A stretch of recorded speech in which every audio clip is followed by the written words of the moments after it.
How did you get on this path, doing the things that you're doing? What got you interested in helping people actualize themselves and be all of who they can be?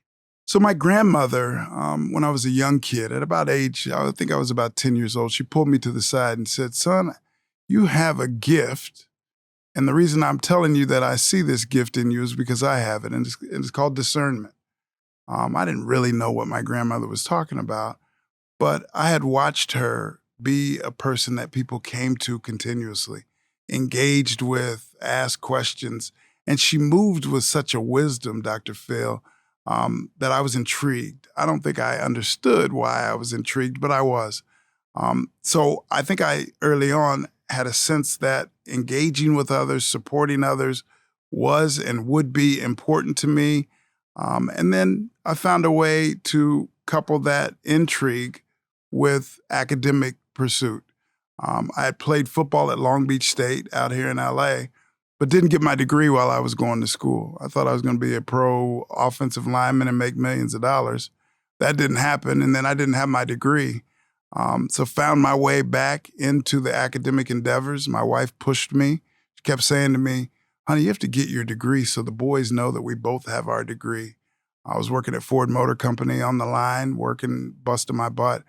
So started going back to school at night and fell in love relatively quickly with the psychological realm. It was really interesting to me. And as I pursued that and got that BA, I thought maybe I should do therapy. I didn't really know what it entailed, but it was the best choice in my life. My wife pushed me to do that. And she's been a cornerstone to a lot of the things that I pursued over the course of my life. Well, you're working with pro athletes now, with the Detroit Pistons, and I wrote a op-ed piece not too long ago for Sportico. It had to do with the NFL draft. I said the NFL's just getting ready to mint a new class of millionaires, and I wanted to talk about what they're not telling them. What they're not telling them is that they're going to have, on average, just a little over 3 years of a career. Yeah. And that 80% of them, 2 years after being out of the league, are going to be in financial distress and or bankrupt. But they don't tell them that, but yet that's what happens. I'm really interested in your take about this because you and I both played Division I football. And even at that level, we know how disciplined you have to be, how committed you have to be, how dedicated you have to be. Now take it to the next level, the professional level, which is what, 2-3% of those that play college football make it at that level.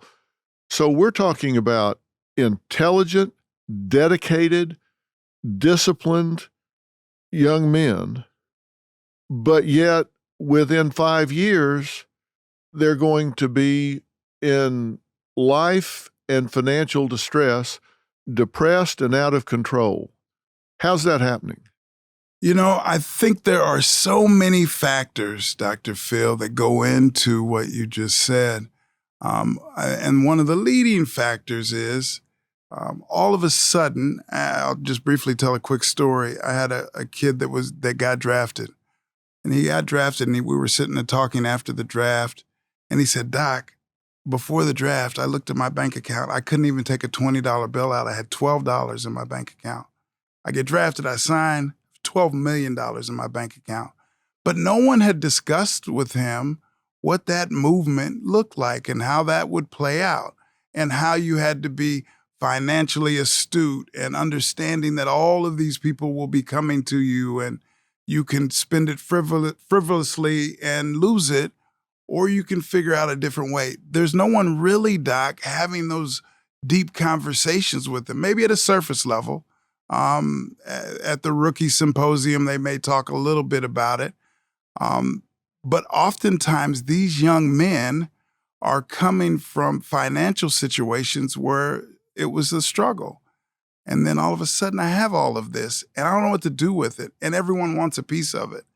So I think that balancing act is extremely difficult. And all the while, that you're balancing that and trying to figure it out, you must perform. You said 2 to 3 years, 4-year career is almost a long career Yeah. in the NFL or the NBA these days. So no one is having these extremely important conversations, and the kids look back after 4 or 5 years and they've lost it all. They really have nothing to show. Yeah, and a typical individual's lifetime earnings, even with a college degree, is less than a typical rookie in the NBA or NFL makes just in the 2 or 3 years that they're there. Shaq's a good friend of mine, and he oversimplified it a little bit, but not much. But he said when he first got a $20 million deal, he thought, okay, great, I got $5 million that I can go and buy a house in Georgia, and $5 million I can get a house for my mother, and $5 million I can get a house in California, and then $5 million I can just run and play with. And he said about October, they came and said, you got a $10 million tax bill here. And he was like, what? Yeah. Now, Shaq's a brilliant guy. I'm sure you probably know him, and he's a smart guy. But he said, I was so naive. I thought, oh my God, I'm broke. I'm not just broke, I'm $10 million in debt. Because nobody had sat down and said, okay, look, let's think about this. You got a $20 million contract here, and you've got the money, but you don't have 20, you have 10, and you need to set this aside. And had he not been smart and resilient and able to do different things to start making money and supplementing in addition to that, he could have been one of those people that fell out, but he wasn't, and he didn't, and the rest is history. We know he's done extremely well. But why don't they have you on every team? Why don't they have you talking to every player? Why are you not ubiquitous throughout sports? Because you're having these conversations. Yeah, I think, Doc, you hit on a number of points that are really important. One of which is the stigma that is associated with my work or the psychological world. I think overall, as a major athlete, there's a stigma about the vulnerability of saying I'm struggling with something, especially in the psychological realm. So these guys are struggling. They don't realize that 20 million does not mean 20 million. 20 million means, as you said, 10 million. And you're going to have a huge tax bill. No one's discussed that, probably, Doc, because discussing that doesn't pay well.